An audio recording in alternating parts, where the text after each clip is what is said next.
Por que o ano não acaba à meia-noite de 31 de dezembro, nem dura sempre o mesmo tempo? A data em que um ano começa e termina não é baseado na ciência, é em última análise um sistema inventado. Por que o ano acaba à meia-noite de 31 de dezembro, nem dura sempre o mesmo tempo? Fotos e imagens. Um ano acaba e outro começa, e com ele as aspirações de os melhores e inúmeros propósitos e novas metas. É o último dia do calendário gregoriano, o convencional de 365 dias, mais um dos anos bissextos, como foi 2020, será 2024, que rege o Ocidente desde que o calendário juliano deixou de ser usado em 1582. A virada celebra o fim de um ciclo que marca o tempo em várias culturas há milênios, uma volta completa da Terra em torno de sua estrela.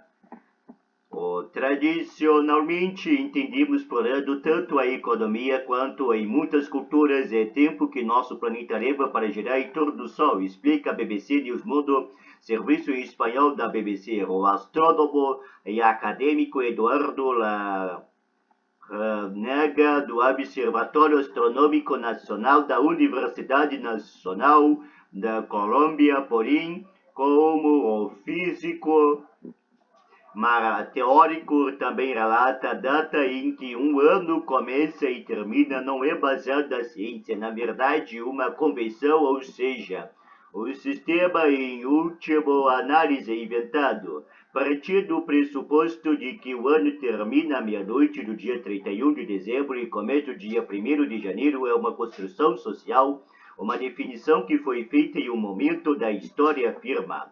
Segundo Larranaga, dado que a base para medir o ano é o tempo que a Terra leva para dar a volta ao Sol, contar quando esse ciclo começa e termina pode ocorrer na prática a qualquer momento.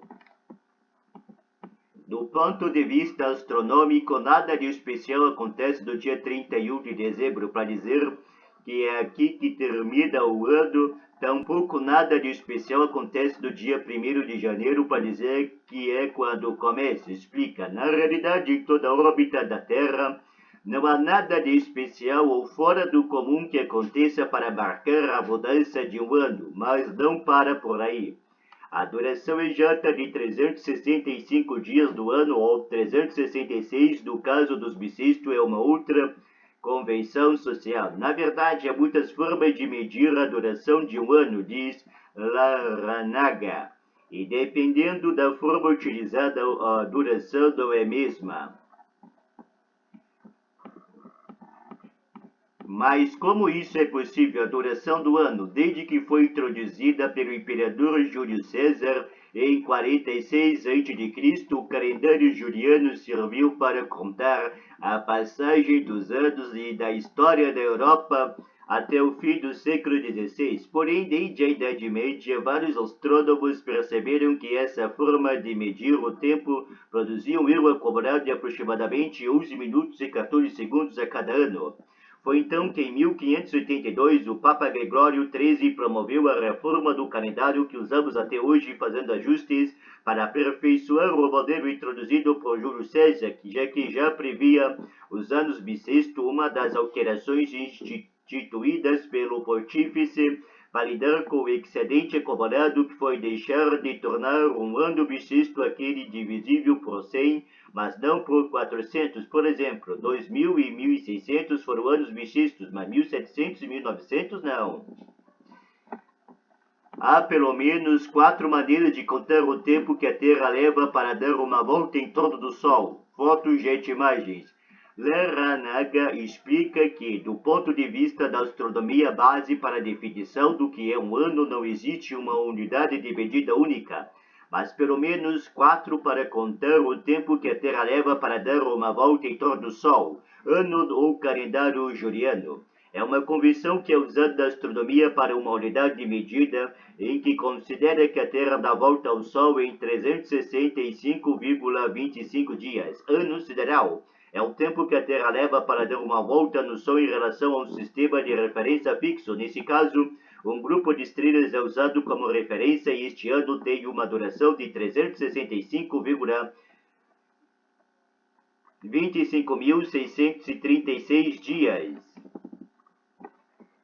Ano trópico leva em consideração a longitude eclipse do Sol, ou seja, o ângulo do Sol no Sol em relação à Terra ao longo do ano, principalmente dos equinócios, e dura um pouco menos do ano sideral 242.184 dias. Ano anomalístico. A Terra, assim como os outros planetas, se move em elipse. Essa elipse faz com que, em algumas ocasiões, o Sol esteja perto e mais distante da Terra, mas há um ponto em que ambos estão o mais perto possível, chamado periélio, e o ano anomalístico é o tempo decorrido entre duas passagens consecutivas da Terra por seu periélio. Dura 365,2596 dias. Embora Laranaga indica que todos são da ordem de 365 dias, presumir que este é o período exato da duração de um ano se torna uma simplificação, mas também não leva em consideração outro fator. Há uma outra razão, é que, embora tenhamos esses cálculos, nem todos os anos duram o mesmo, não tem a mesma duração todas as vezes, diz. Influências externas. A influência gravitacional dos planetas e o movimento da Terra fazem com que a duração do ano nem sempre seja a mesma. Foto Jet Imagens. De acordo com o especialista, embora os astrônomos tenham tentado calcular com precisão ao longo dos séculos o problema que a Terra leva para dar uma volta em torno do Sol, há um problema básico que impede de obter o número definitivo. É preciso levar em conta que a duração dos anos nunca é a mesma, nem mesma porque tudo muda do sistema solar. Veja o caso do ano anomalístico.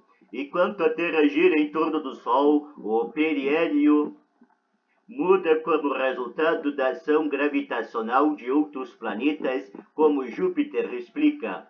O físico teórico lembra que algo semelhante ocorre com o chamado ano trópico, que mede o intervalo de tempo entre duas passagens consecutivas do Sol pelo ponto Aries ou o equinócio de primavera. O ano trópico também muda uma vez que depende do eixo da Terra, que é torcido e é como um peão que vai balançando. Então a data e a hora do equinócio também são diferentes, afirma. E se compararmos quanto tempo durou o ano sideral de 2020 com quanto tempo durou em 2300, certamente notaremos uma diferença. Seria sempre em torno de 365 dias, mas não seria exatamente a mesma duração, porque o movimento da Terra nem sempre é o mesmo.